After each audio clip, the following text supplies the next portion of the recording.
পরিস্থিতি যেমনই হোক না কেন কর্ম তোমাকে করতেই হবে। শুভ দুপুর বন্ধুরা, কেমন আছো সবাই? আশা করছি সবাই ভালো আছো, সুস্থ আছো। ফুলগুলো এখন তুলে নিই। আজকে আমি সকালে ফুল তুলিনি, দেখো এই যে এখন তুলে নিচ্ছি, তাও কিন্তু ফুলগুলো একদম টাটকা আছে, দেখো একটু কিন্তু তুলে যায়নি। খুব সুন্দর লাগছে দেখো। আর ফুলগুলো যদি না তুলি না, গাছটা খুব সুন্দর লাগে দেখতে। তো আজকে যেহেতু বেলা চলে গেছে, আজকে আর বাইরে যাব না, এখান থেকে আমি তুলে নেব। আর বাইরে সেরকম ফুল থাকেও না, সবাই তুলে নিয়ে যায় সেজন্য। এখন না আমাদের গাছে অনেক ফুল ফুটছে আর দেখতে খুব ভালো লাগছে। ঘুমে থেকে যখন উঠে গাছের দিকে তাকাই আর ফুলগুলো দেখে না মনটা একদম ভরে যায়। কি বলবো। তো আজকে দেখো আমি সকালবেলা ফুলগুলো তুলতে পারিনি, বিকেল টাইমে ফুলগুলো তুলছি আর ফুলগুলো কিন্তু একদম টাটকা টাটকাই আছে, দেখো একটু কি টুলে সুন্দর যায়নি। ফুলগুলো না, খুব ভালো লাগছে দেখতে। তো বেশি আমি তুলবো না, অল্প একটুই তুলবো। গাছে থেকে সবগুলো তুললে গাছটা ভালো লাগে না দেখতে, সেই জন্য কিছুটা আমি রেখে দেবো, মানে সুন্দর লাগবে গাছটা দেখতে। ফুল গাছটা না একদিকে হেলে পড়ে গেছে, তাই ভাবলাম একটা দড়ি দিয়ে বেঁধে দেওয়া যাক। তো ওই যে অনেক ডালপালা ছেড়েছে ফুল গাছটাতে, ছোট গাছটা কিন্তু তার অনেক ডাল ছেড়েছে। দেখতে কিন্তু বেশ সুন্দরই লাগে আর ফুলও ফুটে অনেক, তোমরা দেখতেই পাচ্ছ ছোট্ট একটু গাছ আর ফুল ফুটে গাছ ভরে। তো ওই যে একদিকে হেরে যাওয়াতে না ওই জায়গাটাও মানে ঝাপসে ঝাপসে লাগছে আর অন্ধকার লাগছে। তুলসী মণ্ডপটা আছে ওখানে, মানে ভালো লাগছে না দেখতে, সেই জন্য আর কি একটু বেঁধে দিলাম যাতে গাছটা সোজা হয়ে থাকে। মানে ওর শক্তি পাচ্ছে না, কি বলতো, ওই যে অনেক ডাল ছেড়েছে সেই জন্য আর কি শক্তিটা পাচ্ছে না, হেলে যাচ্ছে একদিকে। তো বেঁধে দিয়ে তারপরে আমি স্নান দান করে দেখো পুজো দিয়ে নিচ্ছি। কারণ আজকে আমি কাজে থেকে এসে তারপরে ফার্স্ট টাইম ভাবলাম স্নান দান করে পুজোটা দিয়ে নেব। ফুলগুলো তোলা হয়ে গেছে, তো এখন পুজোটা দিয়ে তারপরে আমি রান্না করব। আজকে রান্না করিনি, বেলাটাও চলে গেছে। আর প্রায় দিনই আমার বেলা চলে যায়, তোমরা জানোই কম বেশি সবাই। কারণ আমাকে লোকের বাড়ি কাজ সেরে তারপরে বাড়িতে আসতে হয়। আর বাড়িতেও কিছু কাজ থাকে বলো, সংসারে তো কম কাজ থাকে না। তার মধ্যে আমি একা, বাইরের ঘরের সমস্তটা আমাকে একাই সামলাতে হয়। আমার হাতে হাত লাগানোর মতো কেউ নেই। আমি একাই, তোমরা জানো ছেলে মেয়ে দুটো ছোট, ওদের দিয়ে আমি কিছুই সেরকম করাই না। কারণ ওদের দিয়ে কী করাবো বলো, ওরা যদি আমার সাথে হাতে হাত লাগায় তাহলে ওদের পড়াশোনাগুলো নষ্ট হবে। আর আমি তো ওদের টিউশন দিতে পারিনি, বাড়িতে যতটুকু পড়ে সেটাই ওরা আর কি, স্কুলে আর বাড়িতে যেটুকু পড়ে সেটুকুই, তার বেশি আর আমি কিছু মানে দিতে পারিনি।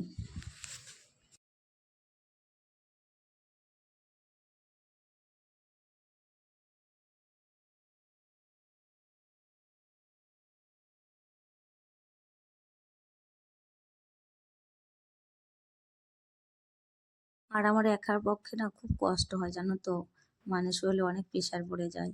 একটা সংসারে এত কাজকর্ম সেরে তারপরে লোকের বাড়ি কাজ করে ছেলে মেয়ে দুটোকে মানুষ করা চারটিখানি কথা না বলো। আমার মতো যারা আছো তারা একমাত্র বুঝবে, আদার্স কেউ বুঝবে না। মানে যার ব্যথা তার, কথায় আছে না, যার কষ্ট তার ব্যথা, সরি ভুল বললাম। তো তোমরা কিছু মনে করো না।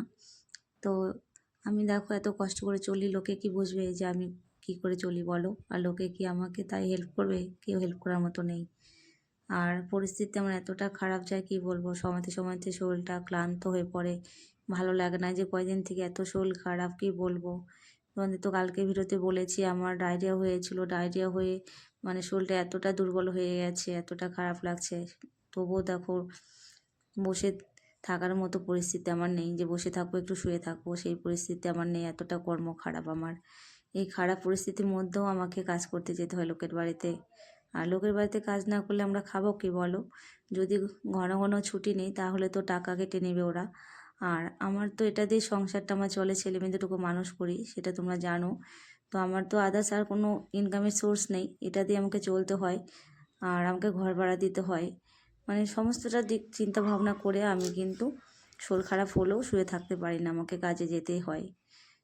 তো সবারই তো জানো শরীর খারাপ হলে একটু মানে ইচ্ছে হয় যে বাড়িতে আজকে একটু রেস্ট নেই, আমারও ইচ্ছে হয়, কিন্তু পরিস্থিতি এমন যে আমার ইচ্ছা হলেও আমি পারি না। আর আজকে ঘরে দেখো সেরকম রান্না করার মতো কিছুই নেই। আজকে শাক ছিল, এই যে শাকগুলো আমাকে দিয়েছিল, আমি কিনে নিয়ে আসিনি, শাকগুলো আমাকে রান্নার বাড়ি থেকে দিয়েছিল।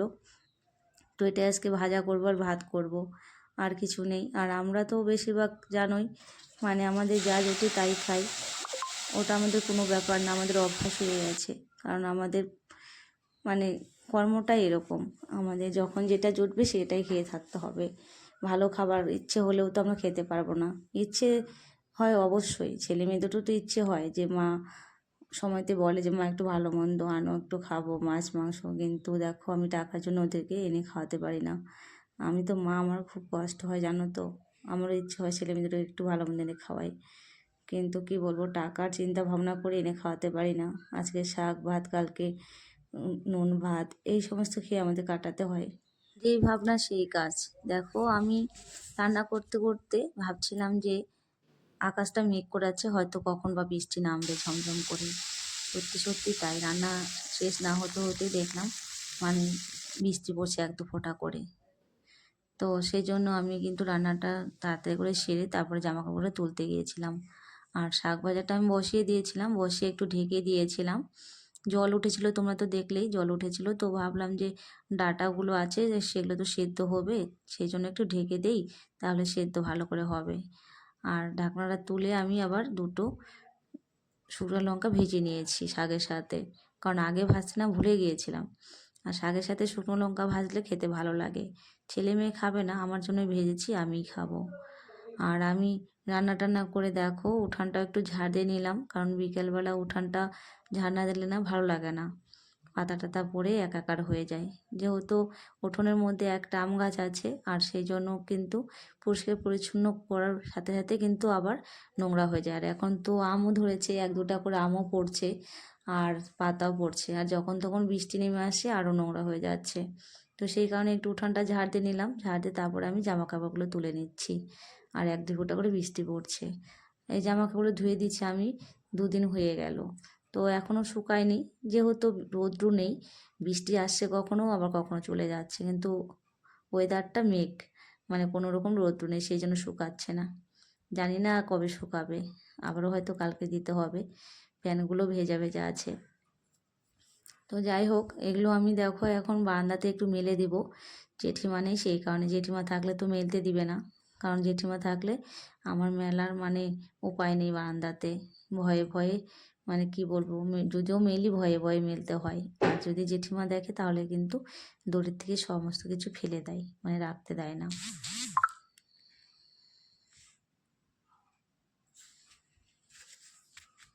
বন্ধুরা, তোমাদের কাছে একটা আমার রিকোয়েস্ট, আমার ভিডিওটা বেশি বেশি করে শেয়ার আর সাবস্ক্রাইব করে আমার পাশে থেকো। এই অসহায় বোনটার দিকে তোমরা একটু তাকাও প্লিজ। তোমাদের কাছে আর আমি কিছুই চাই না, শুধু এটুকুই চাই, আমার ভিডিওটা একটু বেশি করে শেয়ার করে দাও আর সাবস্ক্রাইব করে আমার পাশে থেকো। আমার ছেলে মেয়ে দুটোকে যেন আমি মানুষ করতে পারি।